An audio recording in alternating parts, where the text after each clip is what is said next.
प्यारे दोस्तों, अस्सलाम वालेकुम। आप देख रहे हैं इरफानी नेटवर्क यूट्यूब चैनल और मैं हूं मोहम्मद इरफान, झारखंड। दोस्तों, जब एक मस्जिद को अल्लाह के वली ने तोड़ डाला, आखिर क्यों? दोस्तों, हिंदुस्तान के अंदर आपने ये ज़रूर देखा होगा कि मस्जिदों पर जेसीबी चल रहा है, बुलडोज़र चल रहा है और बुलडोज़र से अल्लाह के घर को, मस्जिद को तोड़ा गया है। लेकिन दोस्तों, आज का वीडियो ऐसी है जिसको सुनकर यकीनन आपके पैरों के नीचे से ज़मीन खिसक जाएगी। आपने बुलडोज़र से मस्जिद तोड़ते हुए तो देखा होगा, सुना होगा, अपनी आंखों से भी देखा होगा, लेकिन आज आपके सामने एक ऐसी वीडियो जहां एक अल्लाह के वली की जलाल की वजह से मस्जिद टूट गया। आखिर मस्जिद क्यों टूटा दोस्तों, उसके पीछे वजह क्या था? तो चलिए साबिर पाक के दीवानों के लिए साबिर पिया कलियरी रहमतुल्लाह अलैह का एक नायाब वीडियो आपके हवाले करते हैं। दोस्तों, हजरत साबिर पाक बाबा फरीद गंज सकर रहमतुल्लाह अलैह से इजाज़त के बाद पाकपट्टनम से चलकर कलियर शरीफ उनकी तशरीफ़ आवरी होती है। कलियर शरीफ आ जाते हैं साबिर पाक। लेकिन साबिर पाक जब कलियर शरीफ आते हैं तो उनके मुखालिफिन भी बढ़ जाते हैं।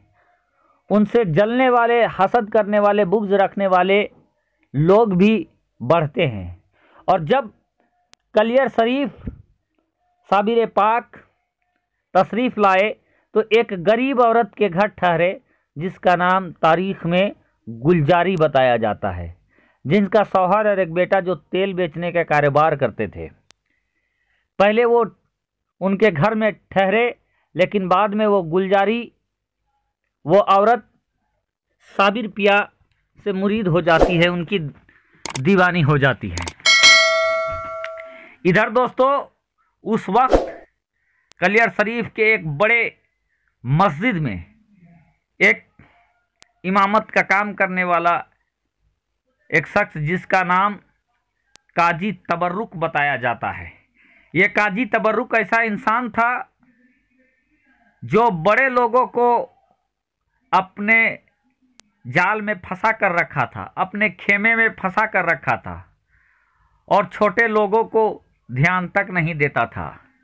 काजी तबर्रुक शहर के बड़े बड़े लोगों के लिए मस्जिद में भी पहली सफ़ों में उनके लिए जगह वगैरह बनवा दिया करता था। या बड़े लोग जब मस्जिद में आते तो छोटे लोगों को आगे के सफ़ों से उठाकर पीछे कर दिया जाता था। इस तरीके का काम उस मस्जिद में होता था। और काजी तबर्रुक वहाँ का इमाम था। बड़े बड़े लोगों की चापलूसी करता था और उनको खुश रखता, और गरीबों को वो पीछे कर दिया करता था। जबकि दोस्तों, इस्लाम की तारीख ये बताती है कि एक ही सफ़ में खड़े हो गए महमूद व अयाज, न कोई बंदा रहा न कोई बंदा नमाज। प्यारे दोस्तों, जब काजी तबर्रुक गरीब मुसलमानों के साथ जुल्म करता था, एक तरीके से बड़े लोगों की चापलूसी किया करता था, और वो भी अल्लाह के घर में। एक बार उसी मस्जिद में साबिर पिया आते हैं। आने के बाद कहते हैं, जुमा का दिन था, उनको कहते हैं काजी तबर्रुक को कि मैं अली का लाल हूँ, मैं सैयद हूँ और मेंबरों में खिताब करने का हक हम लोगों को है। तो ऐसा करें कि आप जुमे का खिताब करने का मौका हमें दे।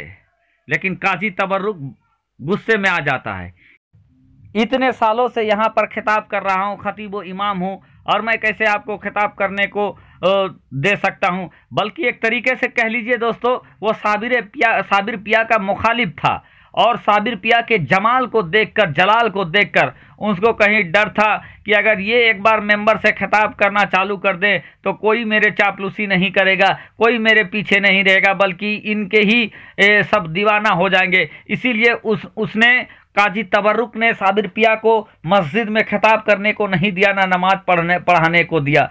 अब क्या था दोस्तों, यहाँ तक की बात बढ़ गई कि साबिर पिया को मस्जिद से भी कई जगह पे आता है कि उनको मस्जिद से निकलना पड़ा, और बगैर जुमे के नमाज पढ़े उनको बाहर जाकर गुलजारी के यहाँ जाकर, गुलजारी जिनके यहाँ पर रुकते थे, उनको जोहर का नमाज अदा करना पड़ा। ये बात बहुत खला उनको कि सब पढ़ रहे हैं, लेकिन अली के लाल को मस्जिद में जुमा पढ़ने की इजाज़त नहीं, बल्कि इसने साबिर पिया को अंदर से तोड़ डाला। साबिर पिया ने हजरत बाबा फरीद गंज शकर को खत लिखा और पूरा हाल बताया कि हाँ उनके कैसे मुखालिफिन हैं, बल्कि उनको मस्जिद में नमाज पढ़ने तक को नहीं दिया जा रहा है। साबिर पिया जब खत लिखते हैं, खत जब पहुंचती है बाबा फरीद के यहाँ, तो बाबा फरीद 2 बार खत लिखते हैं। एक बार काजी तबर्रुक को खत लिखते हैं कि ऐसा ना करो, मैं बाबा फरीद बोल रहा हूँ और उनको आप हक दे दो जो उनका हक है। लेकिन उस खत को पढ़ने के बाद भी काजी तबर्रुक जो था वो कहता है कि कौन बाबा फरीद, और गुस्ताखी करते हुए वो चिट्ठी को फाड़कर फेंक देता है, जिस चिट्ठी को कासिद उठाकर साबिर पिया को लाकर देता है। इस बात से भी साबिर पिया को काफ़ी तकलीफ होती है।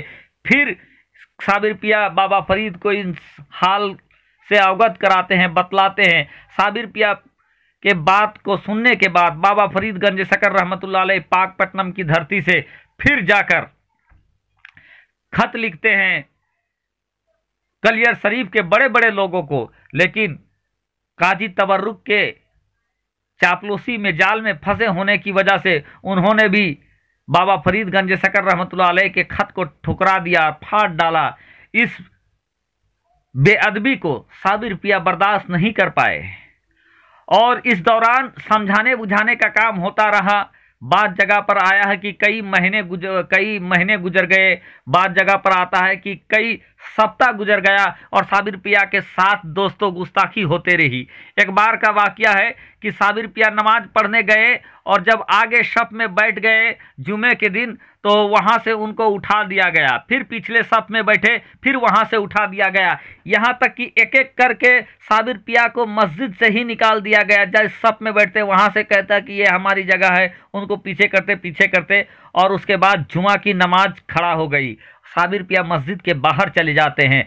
जब साबिर पिया मस्जिद के बाहर चले जाते हैं और इमाम वही काजी तबर्रुक और जो हासिदीन थे जब सजदे में जाते हैं, तो साबिर पिया फ़कत इतना कहते हैं कि जब सब सजदे में गए हैं तो ये मस्जिद तू क्यों खड़ा है, तू भी सजदे में चला जा। इतना सुनना था दोस्तों कि मस्जिद वहीं पर सजदे में चला जाती है। जितने भी साबिर पिया के गुस्ताख थे सब वहीं दब कर मर जाते हैं। इतने में गुलजारी बेगम आती है चीखते चिल्लाते हुए कि हुजूर इस मस्जिद में मेरा भी बेटा था।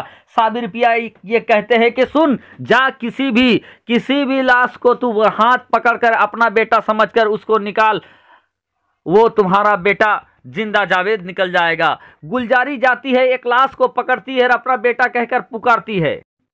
जैसे ही बेटा कहकर पुकारती है तो वो लाश अल्लाह के करम से वो उसका बेटा ही निकलता है और उसको एक खरोच तक नहीं आई थी। जिस मस्जिद का ये वाकया है दोस्तों, उस मस्जिद में लगभग 10,000 लोग नमाज पढ़ते थे और ऐसे में अगर खोजना होता तो लोग समझ सकते हैं कहीं ऐसा हादसा होता है तो खोज नहीं पाते हैं। लेकिन साबिर पिया का ये अख्तियार था कि कहा कि किसी भी लाश को अपना बेटा कहा हुआ तुम्हारा ही बेटा होगा।